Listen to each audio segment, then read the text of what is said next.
Aaron Cantu, FightHype.com, here with the one and only Derek James. Yeah, man, I got some questions ready for you, big dog. Okay, yeah. All right, man, you got Frank the Ghost Martin, 15-0, 11 knockouts, 135-pounder. He's going to fight Marinez on a short notice. What's the emphasis when your fighter has to take on a fight on short notice? Well, it's just about focusing on what the guy does. I mean, you can watch and see, and you know how to, he knows how to focus on this guy in particular and not the other guy, so that's what we have to do. What's your assessment of Marinez as an opponent? You know, he got stopped by Comey in his last fight, but he went the distance with Rolly. Yeah, I mean, you know, he's a great boxer, great skill fighter. I mean, everybody seems to think that he beat Rolly. I mean, so, man, he's a great fighter, man. For some of the people who haven't seen Frank fight, and from a trainer's perspective, what does he do well in the ring? What are some of his skill sets? He's a great student, man. He's very fast and he's very athletic at the same time. He uses those with technique and skill, and he blends it so it's a favorite mix of athleticism and skill. Most definitely. And where do you think he projects? Where do you think his ceiling is, Derek? And when do you think Frank can compete for a world title?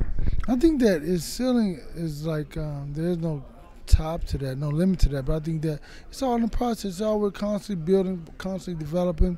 So it's not a big rush for me, because at the same time, you have to have depth, and these fights are giving you depth to where you're just not jumping up there. Because what happens is when somebody pushes you a little further, you may not even be prepared because you're so hyped up on your own situation. So these fights are just gradually things that skill set, giving them more depth to where he can be able to be prepared for when he get up to the top guys, he's okay. Most definitely. Can't wait for the fight on Saturday, Derek. Now we got to get to your man, Errol Spence Jr., man. Big victory over your Dennis Ugas in his last fight. Can you kind of reflect on that fight, and what were some of the things you took away from that? Man, what I took away from the fact that even going into the fight, I talked about Ugas, his determination and his ability to be great and his desire to be great. And even in the fight, it just showed me even more what kind of person he really is as a fighter, because he didn't quit. In the corner, they would put ice on his eye and he would like yell, but he kept going back out and let Errol break his rib, break his face, break his nose. I mean, so you think about that. There are no fighters like that in boxing. I haven't seen anybody like that to take it like that. And you know what I'm saying? He still wanted to stay in the fight. It wasn't like he was looking for a way out, looking for a fake injury. He had the injuries.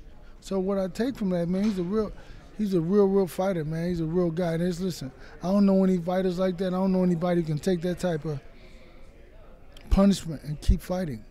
So, you know, old school fighter, mad respect. Was that Errol's most complete victory, the way he beat Ugas? I think that it possibly could be, because what Ugas did great, which is a lot of people, I think I heard people say that, you know, he was standing in front of him and whatever. He's only doing that because Errol made him stand in front of him. So all that movement that they think they have, you want to fight Errol Spence where Errol Spence say you fight him at. And listen, I'm saying that for everybody else who think they can move in the ring. Listen, you're going to fight Errol Spence wherever Errol Spence say you're going to fight at. Well, if he say right here, that's where you're going to fight him at. You keep thinking, no, you're going to say right where he say you're going to fight him at. All right, man, I'm going to challenge you, man, because that's what I do. So, you know, what if, you know, when he steps in there with Crawford, you know, Crawford's circling the ring, trying to stay on the outside, using his feints, his quickness. What's Errol going to do? He's gonna have to cut the distance. I don't know what he's going to do, man. I don't know what to say. I have no idea. Really, man, Crawford's a great fighter. I mean, so you just got to be able to deal with his speed and his athleticism, which is difficult to deal with the speed.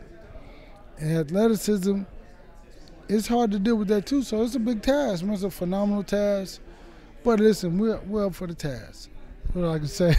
No, really, I'm being honest. I mean, he's a tough fight, man. It's a tough fight for anybody to take.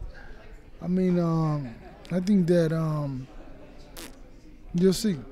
Most definitely. I mean, that's the fight everybody's clamoring for. Obviously, I mean, you've probably been bombarded with questions about Bud for the last 3-4 years. No, really. I mean, people have been, but it's even more present now because it's like really kind of can be really real. But no, that's okay, man. I mean, that's the game, man. That's what it's about. I think that in the past years it was premature because, like Errol said years before, I'm going to go get three belts, then I'm going to meet you with yours. So he basically did what he said he was going to do, and it wouldn't make sense, as I said earlier, for him to be fighting Bud Crawford for the unified championship of the world, then the winner would have to go fight Ugas, right? No, it's got to be undisputed. So the only way it could be happen like that is what? Errol had to do what he needed to do. So everybody talking, nobody care about that, man. The votes, nobody care about that. Listen, because everybody just said what they said, going to have to eat it the night of the fight. Last question on that subject, Derek. If Errol does fight Bud, which he probably will, and if he wins in emphatic fashion, where does that rank amongst the all-time greats in American welterweight history? Well, I think that what I'll say is that it'll rank him really high. But what I'll say, it'll rank him really high, man. I think that, he'd be up there. I mean, I can't say exactly where, but it'll rank him pretty high. Can't wait for that fight, man. You want me to say something, I'm not going to say it because I'm looking forward. I'm looking forward to it. I can't wait, man. I think this is going to be great. I think there's going to be a fight that will set him apart from everybody else.